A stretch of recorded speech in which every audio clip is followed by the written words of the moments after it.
नमस्कार. आरो स्टोरी मराठीमध्ये आपल्या सर्वांचे स्वागत आहे. आज आपण ऐकणार आहोत एक प्रेमकथा, दुसऱ्या लग्नाची पहिली गोष्ट. आज श्वेताचा टिपिकल कांदे पोह्यांचा कार्यक्रम होता, पण म्हणावा तसा उत्साह तिच्या वागण्यात दिसत नव्हता.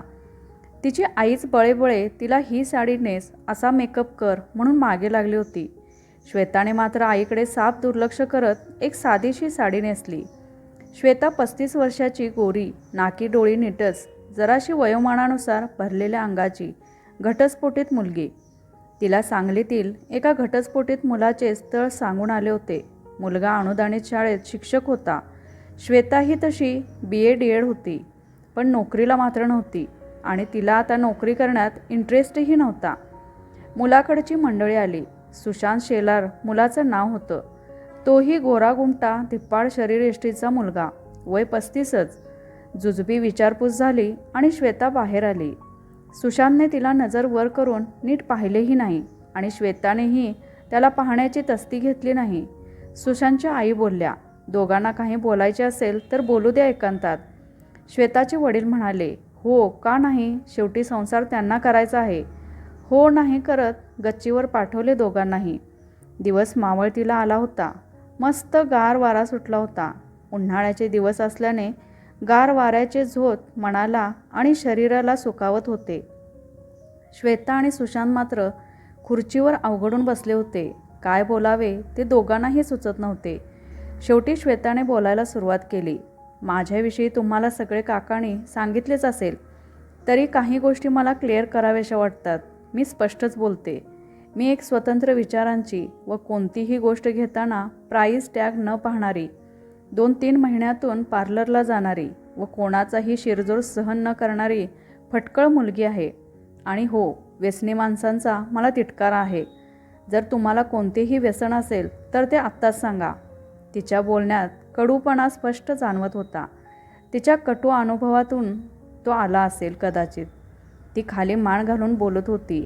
हे ऐकून सुशांत तिला निरखून पाहत उत्तरला, मला एक व्यसन आहे, ते म्हणजे पुस्तके वाचण्याचे. दुसरे कोणतेच व्यसन मी करत नाही.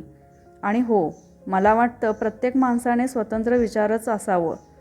आणि प्राईस टॅगचं म्हणाल तर ते मीही पाहत नाही. असं म्हणून तो निघून गेला. श्वेताला वाटले याला आपल्या स्पष्ट बोलण्याचा राग आला.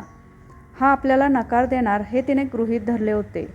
मंडळी निरोप देतो असं म्हणून सांगून निघून गेले. श्वेता चव्हाण, हुशार व सुंदर मुलगी, मस्त पंचकोनी कुटुंबात वाढलेली. एक बहीण व एक भाऊ. बहीण स्वतःच्या संसारात रमलेली. भाऊ लहान होता. तिचे वडील शासकीय अधिकारी, त्यामुळे कोणतीच गोष्ट कमी पडली नाही कधी तिला. लग्न करताना घरदार, मुलगा सगळं पाहून तिच्या वडिलांनी तिचं लग्न मोठ्या थाटात करून दिलं. पण नवरा पक्का व्यसनी आणि जुगारी निघाला. खोटे बोलण्यात तर त्याची PhD. रोज दारू पिणे व जुगार खेळणे हे त्याचे ठरलेले. जेव्हा श्वेताला हे सगळे कळले तेव्हा अवघ्या 4 महिन्यात तिने त्याला घटस्फोट देण्याचा निर्णय घेतला. या 4 महिन्यात त्याने श्वेताला रुपयाही दिला नाही. उलट श्वेताच्या आईवडिलांनी श्वेताला पैसे हवे नको पाहिले. त्याला बायको नको होती, तर श्वेताच्या रूपात त्याचा संसार चालवणारी व त्याच्या गरजा पूर्ण करणारी एक मशीन हवी होती. श्वेताने कोर्टात केस घातली. कोर्टाच्या वर्षभर पायऱ्या झिजवून त्याच्याकडून नुकसान भरपाई मिळवली. अर्थात यात तिला तिच्या आईवडिलांनी साथ दिली. आता श्वेताला दुसरे लग्न करण्यात रस नव्हता, पण आईवडिलांना व भावाला ती किती दिवस त्रास देणार होती. तिची काळजी आईवडिलांना लागून राहिली होती. श्वेताच्या आईचा तिच्यावर जीव होता, पण ती चिडली की श्वेताला सगळे तारतम्य सोडून बोलत असे आणि आईचे शब्द तिच्या जिव्हारी लागत. त्यातूनच BP आणि थायरॉईडसारखे मानसिक टेन्शनमुळे होणारे विकार तिला जडले होते. श्वेता या घटनेमुळे स्वतःचा आत्मविश्वास गमावून बसली होती. ती घराबाहेरही जास्त पडत नसे. या दुःखात तिला विरंगुळा व साथ ही तिच्या लेखणीची होती. ती सुंदर कविता व कथा लिहित असे व ऑनलाईन टाकत असे. श्वेताने दुसऱ्या लग्नाची तडजोड करण्याचा निर्णय घेतला होता, पण आज सुशांतशी जे ती वागली होती त्यामुळे श्वेताने त्याचा नकार गृहीत धरला होता. पण प्रत्यक्ष घडले भलतेच. 2 दिवसात सुशांतचा तिला होकार आला. मग काय, श्वेता व सुशांतचे लग्न अगदी साध्या पद्धतीने पार पडले. श्वेता मात्र आतून खूप घाबरली होती. कारण पहिल्या लग्नाचा कटू अनुभव गाठीशी होता तिच्या. ती सोलापूरहून सांगलीत सासरी आली. खरं तर पहिल्या लग्नाने केलेले वर्मी घाव अजून ती विसरली नव्हती. ती अजूनही त्या धक्क्यातून बाहेरच पडली नव्हती आणि आता ती दुसऱ्या लग्नाला सामोरी जात होती. सगळे सोपस्कार पार पडले आणि या नात्याला श्वेता आणि सुशांतवर खरा अर्थ देण्याची वेळ आली. श्वेताला दूध घेऊन सुशांतच्या रूममध्ये पाठवण्यात आले. श्वेताचे मन मात्र या नात्यात पुढे जायला तयार नव्हते. सुशांतने दूध घेतले व तो बोलू लागला, हे बघ श्वेता, माझी अवस्था ही तुझ्यापेक्षा वेगळी नाही. मीही अजून मनाने हे नाते पुढे घेऊन जाण्यासाठी तयार नाही. तर तू आणि मी मनाने जोवर तयार होत नाही तोपर्यंत आपण थांबू. तो असं बोलला व खाली चटई अंथरून झोपला. श्वेताच्या उत्तराची वाट न पाहताच कदाचित त्याने तिच्या मनाची होणारी तगमग हेरली होती व तोही अजून त्याच्या पहिल्या नात्यातून मिळालेले चटके विसरला नव्हता. श्वेताने मात्र सुटकेचा निश्वास सोडला. ती महिन्याभरातच सुशांतच्या घरात रुळली. तिची व सुशांतच्या आईची चांगलीच गट्टी जमली. सुशांतच्या बाबांशीही तिचे चांगलेच जमत होते. पण सुशांत आणि तिच्यामधला संकोच मात्र कमी होत नव्हता. दोघेही जेवढ्याच तेवढेच बोलत असत. सुशांत ही तिच्याशी फटकून वागत असे, पण ती त्याची कामे आबोलपणे करू लागली होती. जसे त्याचे कपडे काढून ठेवणे, रुमाल, टॉवेल, त्याचा डबा हातात देणे, सगळं पण आबोलपणे. एक दिवस सुशांत शाळेतून घरी आला. फ्रेश होऊन चहा घेतला व श्वेताला शोधू लागला. ती बेडरूममध्ये कपडे आवरत होती. तो येऊन बोलू लागला, श्वेता, हे घे 5,000. तुला महिन्याला मी खर्चासाठी देत जाईन. आईला घेऊन जाऊन तुला काय हवं ते घेऊन ये आणि हो, पार्लरमध्येही जा. असं म्हणून त्याने पैसे तिच्या हातात ठेवले. ती मात्र सुशांतकडे पाहतच राहिली. ते पाहून सुशांत म्हणाला, असं का पाहते आहेस माझ्याकडे? तूच तर लग्ना अगोदर म्हणाली होतीस ना की मला पैसे लागतात आणि अजून लागले तर माग. तो अगदी सहजपणे म्हणाला. श्वेता मात्र डोळ्यात पाणी आणून बोलू लागली, आय एम सॉरी. ती अपराधीपणे म्हणाली, कशासाठी सॉरी? तो आश्चर्याने तिला पाहत म्हणाला, मी तुम्हाला त्या दिवशी तसं बोलायला नको होतं. खरं तर मला आलेल्या कटू अनुभवाचा तो परिपाक होता. जेव्हा माझं पहिलं लग्न झालं तेव्हा प्रत्येक मुलीप्रमाणे मीही खूप सारी स्वप्ने उराशी बाळगून सासरी गेले. पण तिथे माझ्या सगळ्या स्वप्नांचा चुराडा झाला. तो व्यसनी, त्याने मला 4 महिन्यात रुपयाही दिला नाही, ना माझ्या कोणत्या गरजा पूर्ण केल्या. आईनेच मला सगळे पुरवले. त्या दिवसात पण मला आईकडे पैसे मागण्याची लाज वाटायची, पण पर्याय नव्हता. त्याला बायको नाही तर माझ्या रूपात पैसे कमावणारी मशीन हवी होती. म्हणून तो नोकरी कर म्हणून मागे लागला. कारण त्याला त्याच्या व्यसनामध्ये माझा व्यत्यय नको होता. म्हणूनच अवघ्या 4 महिन्यात मी त्याला घटस्फोट देण्याचा निर्णय घेतला. हे पैसे घ्या, मला नको आहेत. ती खाली मान घालून म्हणाली, खरं तर तुझा स्पष्ट वक्तेपणा भावला मला, म्हणूनच मी लग्नाला होकार दिला. राहू देत ते पैसे तुझ्याकडेच. अपेक्षाभंगाचे दुःख मी अनुभवले आहे, त्यामुळे मी समजू शकतो. मीही त्या दुःखातून गेलो आहे. मंजिरीला मी पाहायला गेलो आणि तिच्या सौंदर्यावर भाळलो, पण लग्न झाले आणि तिचा स्वभाव खटकू लागला. तिला नवरा नाही तर एक असा पुरुष हवा होता जो तिच्या सगळ्या गरजा भागवेल. प्रेम, आपुलकी, जिव्हाळा या भावना तिच्या खिसगणतीतही नव्हत्या. तिला कोणाचीही जबाबदारी नको होती. मी खूप प्रयत्न केला तिला समजून घेण्याचा, पण नाही जमलं. तिने पुढे जाऊन आईबाबांपासून वेगळं राहा असा हट्ट धरला. मी एकटाच मुलगा, वनिता माझी बहीण तिच्या संसारात रमलेली. मग आईबाबांना कोण पाहणार? मग लग्नानंतर 1 वर्षातच घटस्फोटाचा निर्णय घेतला. नाही म्हणायला तिने केला अखंड तांडव, पण मी ठाम राहिलो आणि घेतला घटस्फोट. सुशांतनेही त्याचं मन मोकळं केलं श्वेतासमोर. दोघांनाही आता हलकं वाटत होतं. त्यांच्या दुखऱ्या मनावर जणू फुंकरच घालत होते ते दोघे समदुःखी जीव. श्वेताने न राहून विचारलेच, माझ्यापेक्षा सुंदर होती मंजिरी? तिने मान वर न करता त्याला तिरकस पाहत विचारले. हो, तो अभावितपणे म्हणाला. पण त्याच्या लक्षात आले की तो त्याच्या पहिल्या बायकोची स्तुती दुसऱ्या बायकोसमोर करतोय. म्हणून त्याने जीभ चावली व म्हणाला, म्हणजे तसंच काही नाही. तो चाचरत म्हणाला, it's okay, I can understand. बरं, आपण एकमेकांची दुःखे वाटून घ्यायला मित्र तर बनूच शकतो ना? तिने त्याच्याकडे पाहत विचारले. हो, का नाही? तो गोड हसून म्हणाला, आणि श्वेताची विकेट तिथेच गेली. श्वेताला खरं तर आश्चर्य या गोष्टीचं वाटत होतं की इतक्या रांगड्या शरीरात इतका संवेदनशील माणूस लपला आहे. श्वेता आणि सुशांतच्या लग्नाला आता 3 महिने होत आले होते. आता त्याचा अवघडलेपणा मैत्रीच्या नात्यामुळे थोडा कमी झाला होता. श्वेता मात्र सुशांतच्या प्रेमात हळूहळू पडू लागली होती. पण सुशांत मात्र मैत्रीपलीकडे अजून सरकला होता. स्त्रीला देवाने मूळपणे जीवनातील बदल स्वीकारण्याची कुवत जरा जास्तच दिली आहे. म्हणून तर ती तांदळाच्या रोपाप्रमाणे मूळ मातीतून उपटून दुसरीकडे लावली तरी बहरते. पण पुरुष मात्र त्याच्या जीवनातील बदल लवकर नाही स्वीकारत. तसेच काहीचे सुशांतचे होते. एक दिवस सुशांत शाळेत गेला असता ऑफ पिरियडमध्ये त्याच्या सहकारी कुलकर्णी मॅडम व त्याच्या गप्पा चालल्या असता. कुलकर्णी मॅडम बोलू लागल्या, शेलार सर, खूप लकी आहात हो तुम्ही. नाहीतर श्वेतासारखी गुणी बायको दुसऱ्या लग्नातून मिळायला नशीब लागतं हो.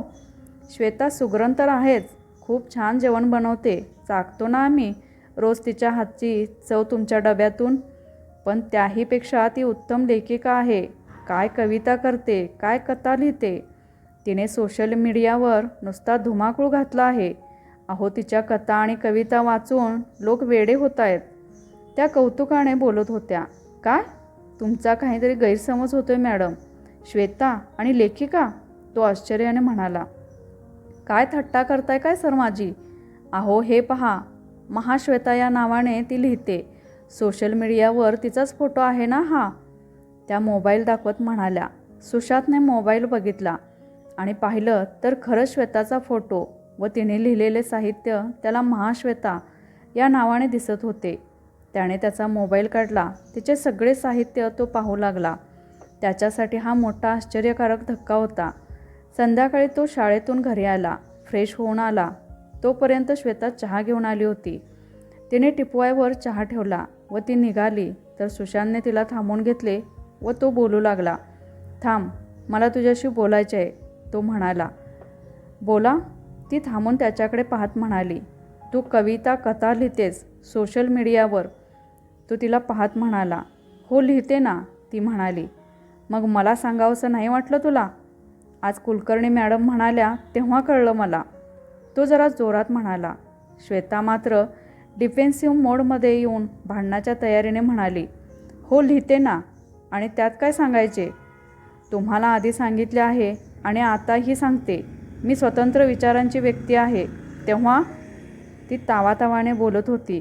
तिला मध्येच थांबवत सुशांत म्हणाला. हो हो, माहिती आहे मला, पण मी तर तुझ्या लिखाणाचा फॅन झालो ना. तिच्याकडे हसत पाहत तो म्हणाला. काय? ती बुचकाळ्यात पडून म्हणाली. हो ना, काय भन्नाट कथा आणि कविता आहेत ग. मी आज 2-3 वाचले आहेत. तुला सुचते कसे ग हे सगळे? तो कौतुकाने म्हणाला. उगीच हरभऱ्याच्या झाडावर चढवू नका मला. मी आपलं असंच लिहिते टाईमपास म्हणून, ती हसत म्हणाली. खरं तर सुशांतच्या या बोलण्याने ती सुखावली होती. तिच्या लेखनाचे कौतुक कोणी करणे तिला नवीन नव्हते, पण घरातल्या कोणी आणि खास करून नवऱ्याने तिचे कौतुक करणे तिच्यासाठी खास होते. खरंच बोलतोय मी, तुझं आमच्या शाळेतील कुलकर्णी मॅडम फार कौतुक करत होत्या. तू एखाद्या नदीसारखी गूढ आहेस. जितकं खोल जावं तितकी नवीन उमगत जातेस. छान जेवण तयार करतेस आणि त्यापेक्षा सुंदर लिहितेस. अजून किती गुण आहेत तुझ्यात काय माहीत. खरंच तो माणूस कर्मदरिद्री होता. तुला त्याने गमावले आणि आय एम लकी मॅन. तू पुढचे शब्द संकोचून तोंडातच फुटफुटला, पण श्वेताने ते ऐकले व ती शहारली. सुशांत पुढे बोलू लागला. चल माझ्याबरोबर. त्याने सहजच तिचा हात धरला. त्याच्या स्पर्शाने ती मोहरली. कुठे? ती लाजतच म्हणाली. पण सुशांतचे तिच्याकडे लक्ष नव्हते. चल तर, म्हणून त्याने तिला हात धरून गच्चीवर नेले. तिथे एक छोटीशी रूम होती. त्या रूमचे कुलूप त्याने काढले. असं वाटत होतं की ती रूम बरीच वर्ष झाली उघडली गेली नाही. सगळीकडे धूळ व मोठाली 3 कपाटे होती. प्रत्येक कपाटात बरीचशीच पुस्तके होती. दोघेही आत गेले. सुशांत म्हणाला. तुला मी म्हणालो होतो ना, मला वाचनाचे व्यसन आहे, तर माझ्या व्यसनाधीनतेचा हा पुरावा. श्वेता ती पुस्तके पाहून आधाशीपणे ती पुस्तके काढून काढून पाहू व ठेवू लागली. सुशांत लांब उभे राहून तिला कौतुकाने पाहत उभा होता. श्वेताने एक पुस्तक हेरून काढले. ते होते ययाती. तर तुलाही आवडतात पुस्तके वाचायला? तो म्हणाला. आवडतात? वेडी आहे मी, ती उत्साहाने म्हणाली. आवडता लेखक कोण मग? तो म्हणाला. मराठी म्हणाल तर रणजित देसाई, पण मला शेक्सपियर खूप पाहतो, म्हणूनच तर मी इंग्लिशमधून BA केलं. ती म्हणाली. बाप रे, शेक्सपियर? तो कपाळावर आठ्या आणत म्हणाला. वाचून तर पहा त्याचे ड्रामे, माणूस वेडा होतो. अथेलोमधील कुरूप अथेलोवर जीवापाड प्रेम करणारी सुंदर Desdemona, Romeo Juliet, the merchant of Venice मधला जीवाला जीव देणारा मित्र. काय आणि किती सांगावे शेक्सपियरबद्दल. I love his writing. माझ्याकडे पुस्तके आहेत, पण शेक्सपियरचे ड्रामे तुमच्यासाठी मी सोलापूरला गेल्यावर घेऊन येईन, ती भरभरून बोलत होती. तुझं इंग्रजी चांगलं आहे म्हणा, मी ऐकलंय तू बोलताना तुझ्या बहिणीबरोबर. किती फ्लुएंटली बोलतेस तू. तुम्ही इंग्लिश लिटरेचरवाले आणि आम्ही इंग्लिशमध्ये काटावर पास होणारे. मला मराठीच बरं आपलं. शेक्सपियर हे प्रकरण आमच्यासाठी डोक्याच्या बाहेरचे. तुझ्याच नजरेतून शेक्सपियर जाणून घ्यायला आवडेल मला, तो तिला पाहत म्हणाला. काहीतरीच काय, तुम्ही तर MA BEd आहात, माझ्यापेक्षा जास्त शिकलेले, आणि माझं इंग्लिश तुम्ही कधी ऐकलं? प्रश्नार्थक नजरेने विचारले. हो, असेल माझ्याकडे एखादी डिग्री तुझ्यापेक्षा जास्त, पण तू हुशार आहेस माझ्यापेक्षा. तुझ्या बहिणीबरोबर आणि मैत्रिणींबरोबर इंग्लिशमध्ये बोलत असतेस ना अधूनमधून, ते येता जाता ऐकलं आहे मी, तो म्हणाला. बरं बरं, बास झाली स्तुती माझी. एवढीही हुशार नाही मी, नाहीतर आत्तापर्यंत नोकरीला लागले नसते का? ती हसत म्हणाली. पण सुशांतने केलेल्या तिच्या स्तुतीमुळे ती खूप सुखावली होती. नोकरीसाठी तूच प्रयत्न केले नसशील पुरेसे, नाहीतर तुझ्यासारख्या हुशार मुलीला नोकरी काय लगेच मिळेल. बरं चल आता लवकर, नाहीतर आई म्हणेल माझ्या सुनेलाही वेडे केले याने, असं म्हणून तो हसला आणि त्याच्या हसण्यात श्वेताही सामील झाली. खालून हसण्याचा आवाज ऐकून सुशांतचे आईबाबा मात्र सुखावले, कारण पहिले लग्न मोडले हे सुशांतच्या खूप जिव्हारी लागले होते. कित्येक वर्ष झाली तो वर पुस्तकांकडे डोकावलाही नव्हता, पण आज श्वेतामुळे तो खुश दिसत होता. 2-3 दिवस असेच गेले. सुशांत श्वेताशी अजून मन मोकळे बोलू लागला होता, पण श्वेताला अपेक्षित प्रेम मात्र अजून त्याच्या डोळ्यात दिसत नव्हते. एक दिवस रात्री सुजयचा म्हणजेच श्वेताच्या लहान भावाचा फोन आला. सुजय फोनवर बोलत होता. दी, आईला खूप बरे नाही. डॉक्टरांनी तिला उद्या ॲडमिट करायला सांगितले आहे. तू उद्या येतेस का? कारण शुभ्रादीला तिची सासू आजारी असल्याने यायला नाही जमणार, तो म्हणाला. ठीक आहे, मी सुशांतला आणि आईना विचारून तुला कळवते, ती म्हणाली. सुशांत पेपर तपासत हे सगळं ऐकत होता. तो म्हणाला. वेडी आहेस का तू? विचारून सांगते काय? सरळ सांगायचे ना येते म्हणून. सुजय अजून लहान आहे, शुभ्राला नाही जमणार, मग तुला जावेच लागणार ना. तुझ्या आई आहेत त्या. मग मी उद्या तुला ट्रॅव्हल्सला बसवून देतो. मीही आलो असतो, पण 10वीचे पेपर तपासण्याचे काम सुरू आहे, त्यामुळे नाही जमणार मला, तो म्हणाला. पण आईंना तर विचारले पाहिजे, ती म्हणाली. नाही म्हणणार आहे का ती? मी सांगेन तिला, तू बॅग भर, तो म्हणाला. श्वेताने बॅग भरली.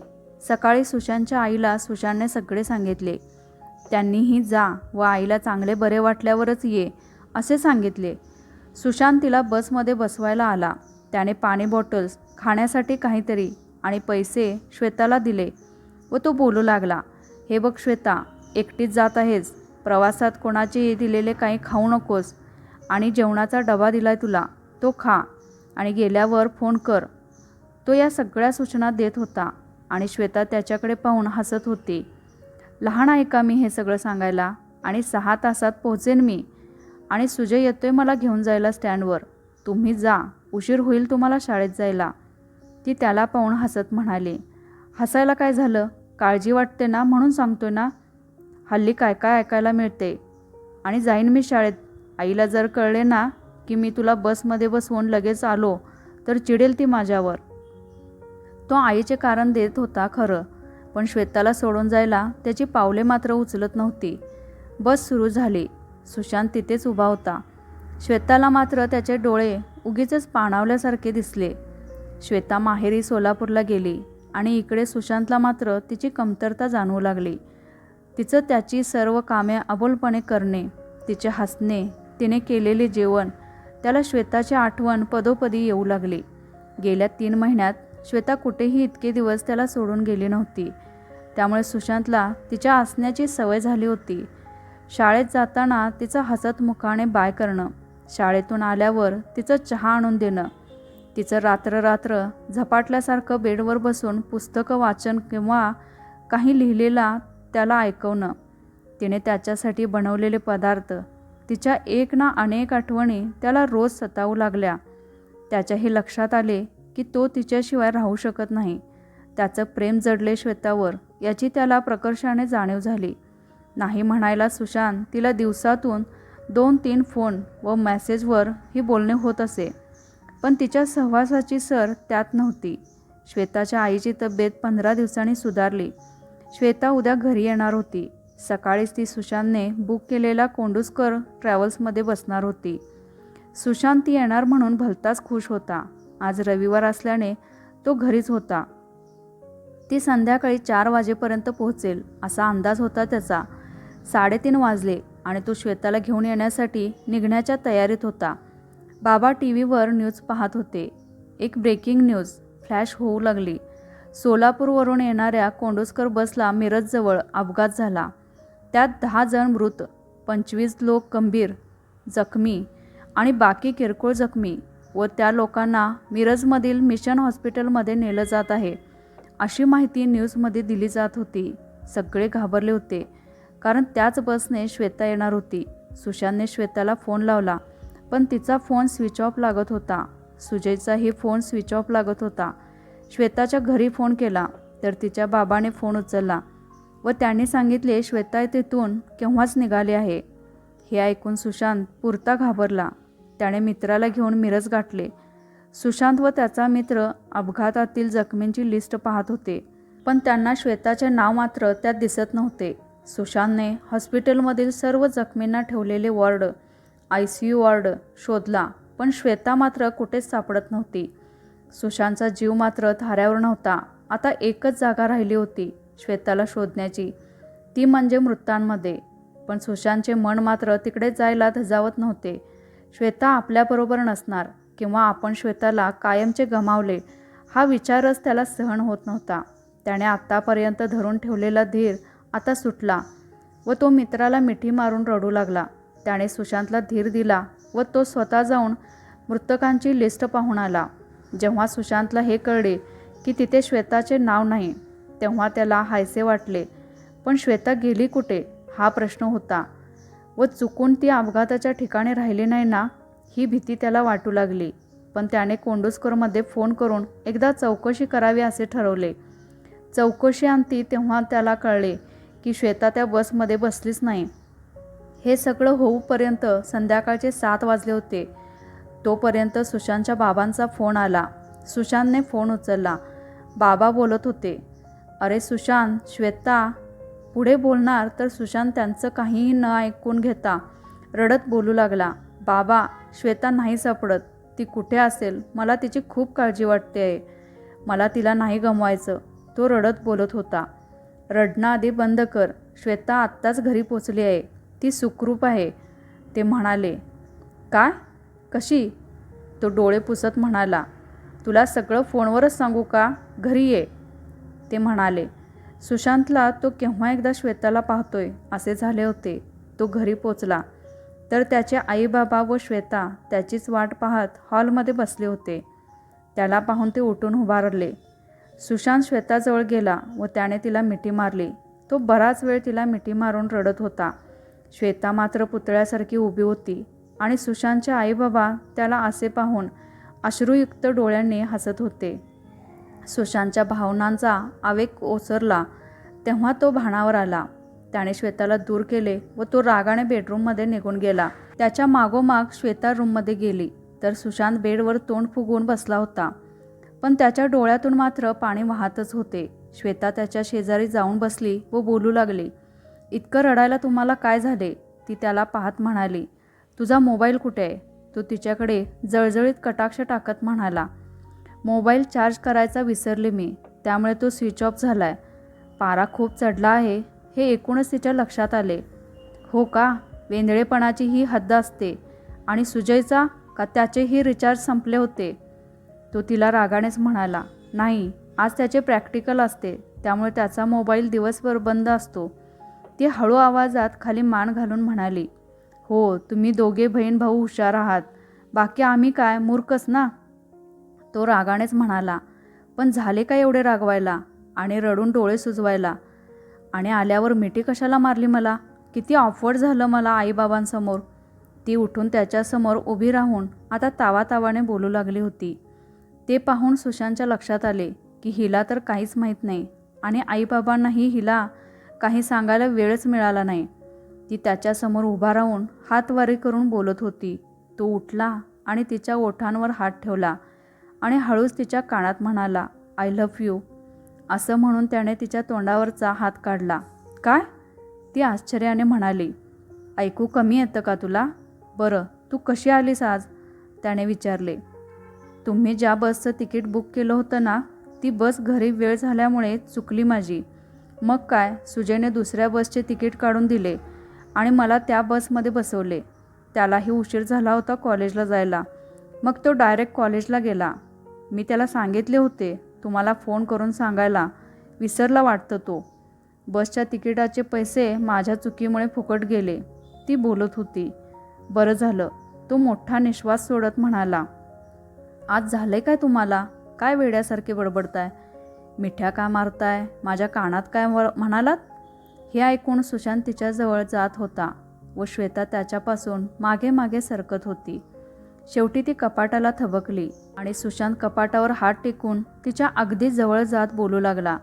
तुला खरंच कळलं नाही मी काय म्हणालो ते? का वेड्याचा सोंग आणून पेडगावला जातेस? इथं मागील 4 तासापासून माझा जीव जायची वेळ आली आणि तुला थट्टा सुचते? तो तिच्या डोळ्यात डोळे घालून बोलत होता. पण श्वेता मात्र सुशांतच्या अशा वागण्याने लाजून खाली मान घालून उभी होती. ती पूर्ण गांगारून गेली होती, कारण तिला माहीतच नव्हतं की काय घडलं आहे. श्वेता त्याच्यापासून नजर चोरत म्हणाली. काय झालं आहे सांगाल का? ती त्याच्यापासून स्वतःला सोडवण्याचा व्यर्थ प्रयत्न करत म्हणाली. सुशांतने तिचा हात धरला व तिला बेडवर बसवून स्वतः तिच्यासमोर गुडघ्यावर बसून बोलू लागला.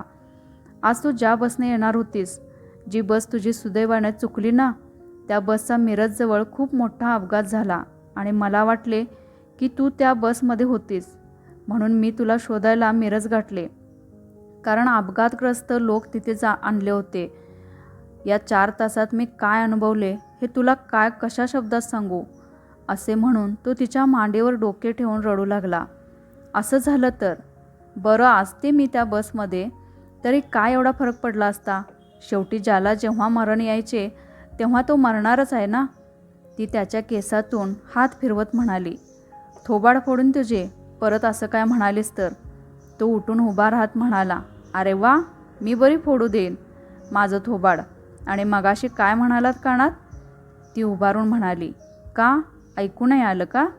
तो तिला पाहत म्हणाला. नाही ना, जरा मोठ्याने म्हणालात तर बरं होईल. ती कानात बोट घालून ते हलवत मिश्किलपणे म्हणाली. हो का, बरं, मग नीट ऐक हो. I love you. तो तिला जवळ ओढत म्हणाला. श्वेताने मात्र हे ऐकून त्याला मिठी मारली व लगेच बाजूला झाली. त्याचे डोळे तिच्या ओढणीने पुसले व त्याच्या कपाळाचे चुंबन घेतले आणि ती रूममधून निघून गेली. किचनमध्ये सुशांतच्या आई जेवण बनवत होत्या. त्या तिला आराम कर, थकून आलीस असं म्हणत असतानाही श्वेताने त्यांना मदत केली. जेवायच्या वेळी सुशांतचे सगळे लक्ष श्वेताकडेच होते. सुशांत रूममध्ये निघून गेला. श्वेता सगळं आवरून रूममध्ये गेली. तिला रूममध्ये येताना पाहून सुशांतने दार लावून घेतले व तिला मागून मिठी मारली व तो तिला म्हणाला.